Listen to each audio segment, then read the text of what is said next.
the term software crisis. So it's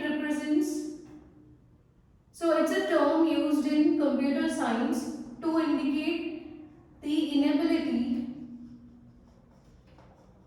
of writing useful and efficient computer programs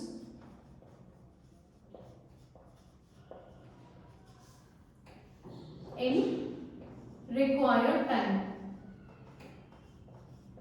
So within the given time period, if the people, if the software engineers are they are unable to write these useful and efficient computer programs, then that condition is defined as software crisis. So now let us just go into 50s decade. Okay. So then we'll start from that and we will see when software crisis arise. So in 50s decade, 50s decade,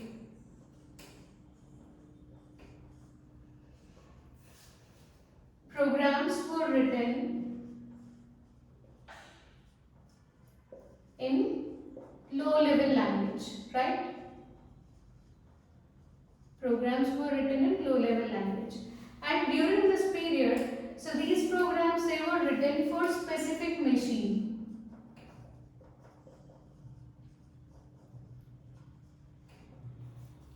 And during this period, again, software had very little scope.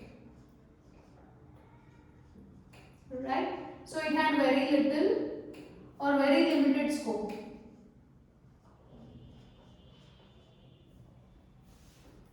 Okay. So during 50s decades, programs were written in low level language and they were written for specific machine, and during that period software had very limited scope. So when we had very few computers, so when we had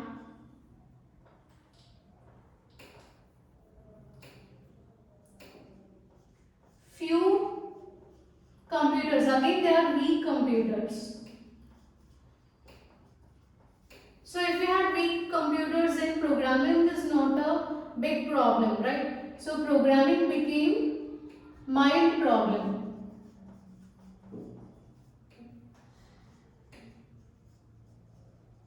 So programming became mild problem. Then, so let us move to next decade now. So when software crisis arose. So this software crisis arose in the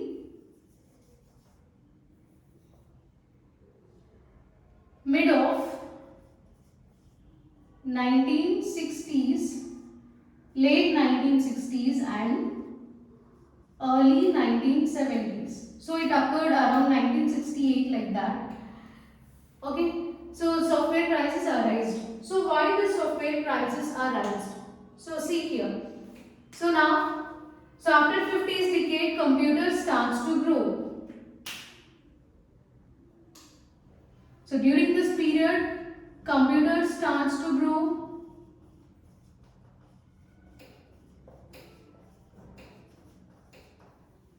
And then here, due to rapid increase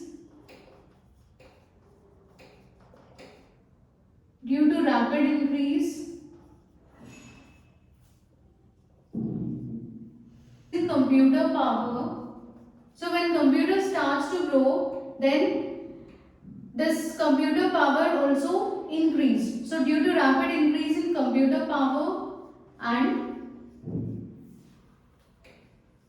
complexity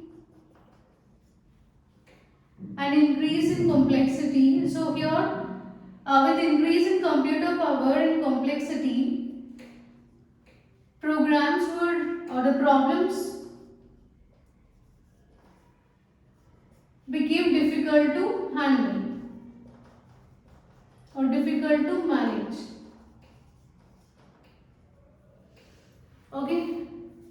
So because of this, so with increase in complexity Software,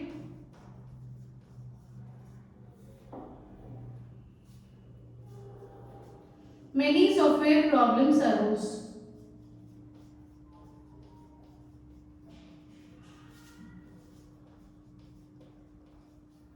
So why these software problems arose? Because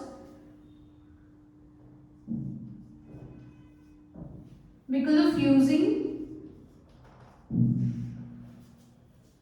methods which are inadequate.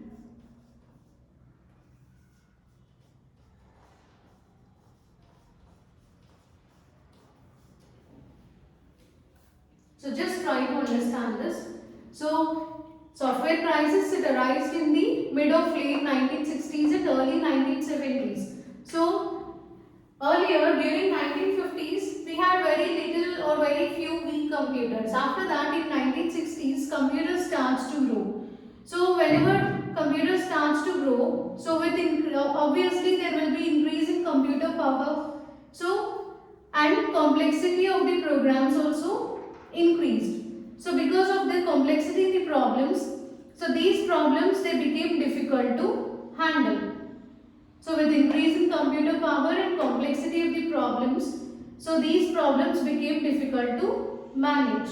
And also with increase in complexity of the software, again many software problems arose because we are using the same methods and the tools which we used earlier. So in 1950s, in order to handle or in order to write programs for these weak computers, we use low level language and we use certain tools. If we use the same tools and methods, even after rapid increase in computer power and complexity, then obviously we cannot handle that. So the problem arises because of using the methods which are inadequate. So these methods are not suitable for the computers which started in the year 1960s or 70s. So because of that the software crisis occurred, or this software crisis started. Okay. So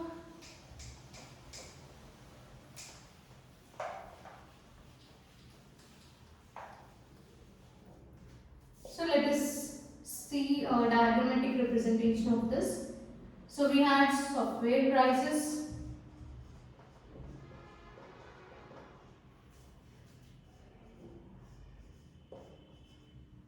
So same workforce. So earlier in order to handle the problems we used some workforce. Here workforce is nothing but the manpower, right? So we use some workforce and tools, methods.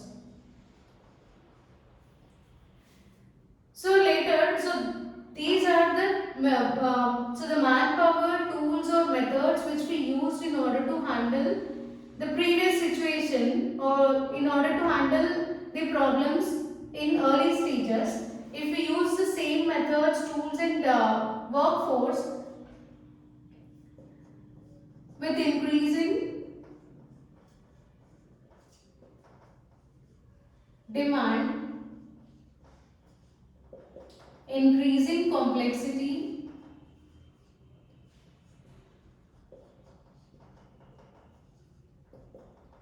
and increasing challenges.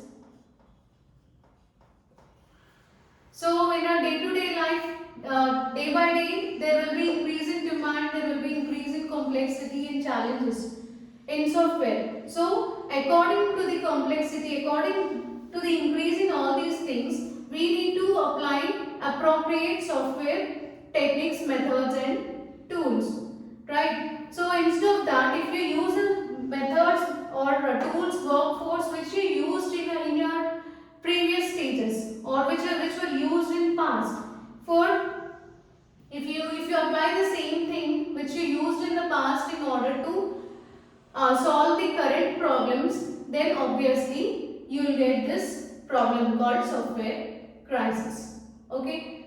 So we need to use new techniques. So we should not proceed with the old ones. Okay, here in order to handle these things, new techniques should be used.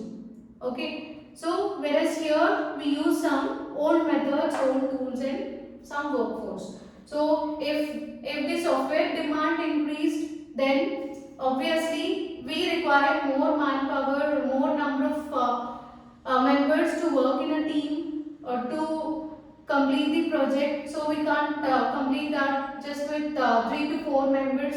Say suppose assume that in order to manage our old computers or in order to design software in early days when software had limited scope, then in that case the manpower can be a team may contain 3 to 4 members, or they may use some old tools or some old methods. So if you use the same things here, now this computers starts to grow. So there is a demand. So a project should be completed within 2 months of time. For example, deadlines are given like that. You need to complete that within 2 months. And here, if you use only 3 to 4 members in a team, then this you can't complete the project within the given time period. Okay, so you need to increase manpower. So a project, it should, if you use or if you take the help of 10 members, or if a team contains 10 members, then they can work together and they can produce the result within 2 months. So the same workforce cannot be applied. And the tools, so those tools were efficient during that period, but now with increase in demand, complexity and challenges, those tools were inefficient. So the same happens with the methods also. So in that case, if you apply the old techniques to implement the new software product, then software crisis occurs. Okay. So let us see the causes why this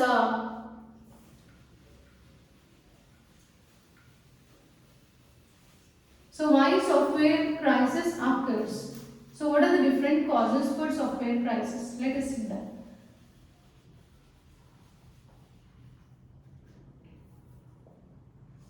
So causes for software crisis.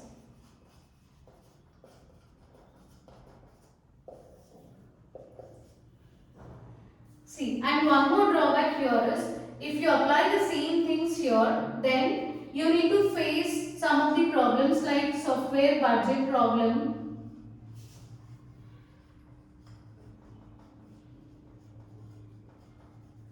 and software efficiency problem. So the developed software, it may not be efficient and it may cost more. So the budget allotted for that project is say, so for example 1 crore is allocated for that project, but here in order to complete the project by using the previous methods, it may cross that budget, so it may be 2 crores. So this is just an example, okay. So that is the budget problem. And the developed software, it may not be efficient, and also you may get software delivery problems, management problem, etc. Okay, so all these problems will arise if you use the previous methods for developing the current software product.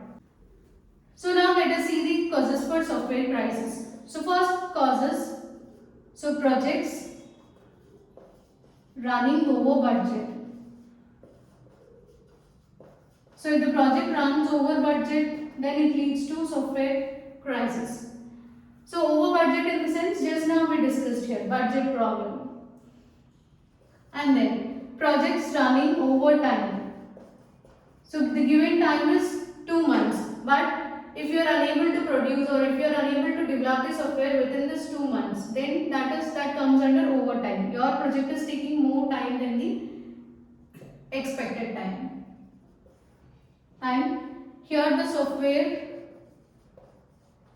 is of low quality. So if the developed software, if it is of low quality, then also software crisis occurs. And then if the software did not meet, if the software does not satisfy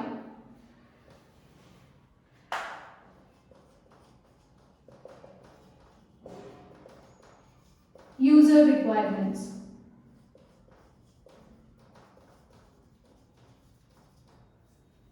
So you need to consider all the requirements of the user while developing a software. So if it does not satisfy the requirements, then also it leads to crisis.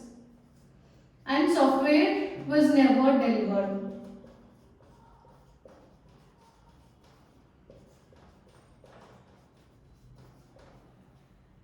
Okay, so we are not going, when will not deliver a product. So if it is not developed within the time or within the budget, then the customer, he won't accept that software, even though if you develop also. And if it is of low quality, then also he will not accept. So software will remain, or software was never delivered. So you cannot deliver the software at that time.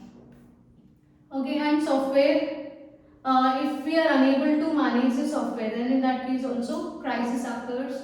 So there are various other factors. So these are few important causes for software crisis. And then coming to the factors. So what are the different factors here? Factors contributing to software crisis. The first one is poor project management.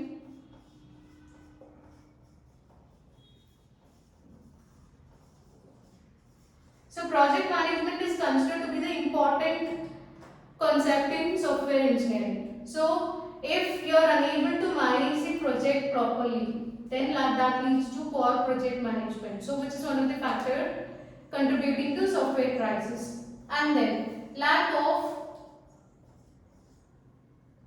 adequate training in software engineers. So if the training was not given properly, so if the software engineers are not trained properly, then in that case they cannot perform well, or they cannot develop the product efficiently with high quality. So which again leads to crisis. And so what give me the other factors? So here, so people or less skilled people in team. So if the members who are working in a team, if they are not skilled individuals, then in that case they cannot produce efficient product.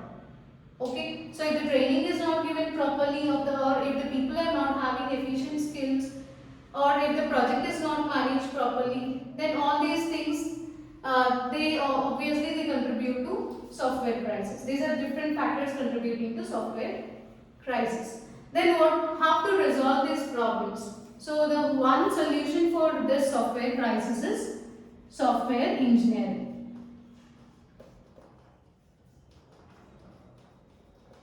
Hope now you understood why we are studying this software engineering. Why this is important.